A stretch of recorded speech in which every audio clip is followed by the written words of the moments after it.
Notre existence, notre univers est essentiellement ludique. Il n'a absolument aucune nécessité, quoi qu'on en dise. Il ne se dirige pas quelque part de particulier. En d'autres mots, il n'a pas de destination à laquelle il doit arriver. Mais cela est plus compréhensible en le comparant avec la musique. Parce que la musique, en tant que forme artistique, est essentiellement ludique. On dit tu joues du piano, tu ne travailles pas le piano. Pourquoi ? La musique diffère, disons, du voyage. Quand on voyage, on essaye de se rendre quelque part. En musique, par contre, le but de la composition n'est pas la fin de la composition. Si c'était le cas, les meilleurs maestros seraient ceux qui joueraient le plus vite.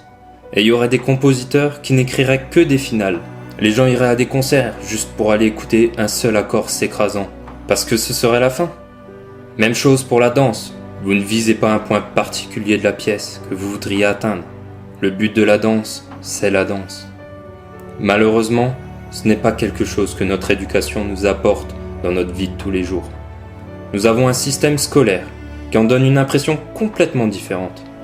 Tout est une question de notes. Et ce qu'on fait, c'est qu'on pousse les enfants dans le couloir de ce système d'évaluation en faisant un genre de « Allez, vas-y mon petit chéri !»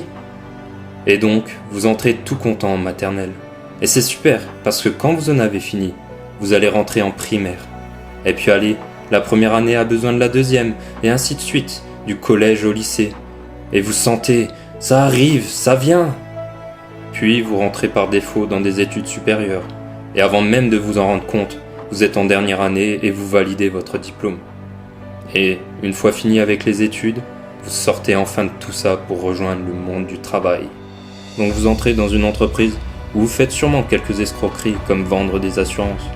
Et ils ont ce quota à faire. Et vous allez le faire. Et pendant tout ce temps, cette chose se rapproche.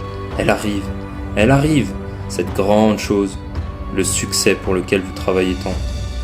Et soudain, vous vous réveillez un jour, la quarantaine, vous vous dites « Mon Dieu, j'y suis arrivé, j'y suis !»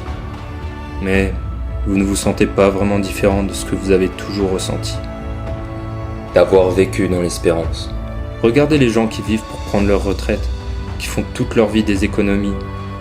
Et ensuite, quand ils ont dans les 65 ans, qu'il ne leur reste plus beaucoup d'énergie, qu'ils sont plus ou moins impuissants, ils vont alors pourrir dans une maison de retraite, une communauté pour les seniors, parce qu'on s'est simplement menti depuis le début. On voyait la vie comme l'analogie d'un voyage, d'un pèlerinage, avec un but vraiment important à la fin. Et la seule chose importante, c'était d'atteindre ce but. Du succès, de l'argent, ou quoi que ce soit d'autre. Peut-être le paradis après la mort. Mais nous nous sommes trompés tout le long. Nous étions dans quelque chose de musical, et on était censé chanter ou danser pendant que la musique était encore jouée.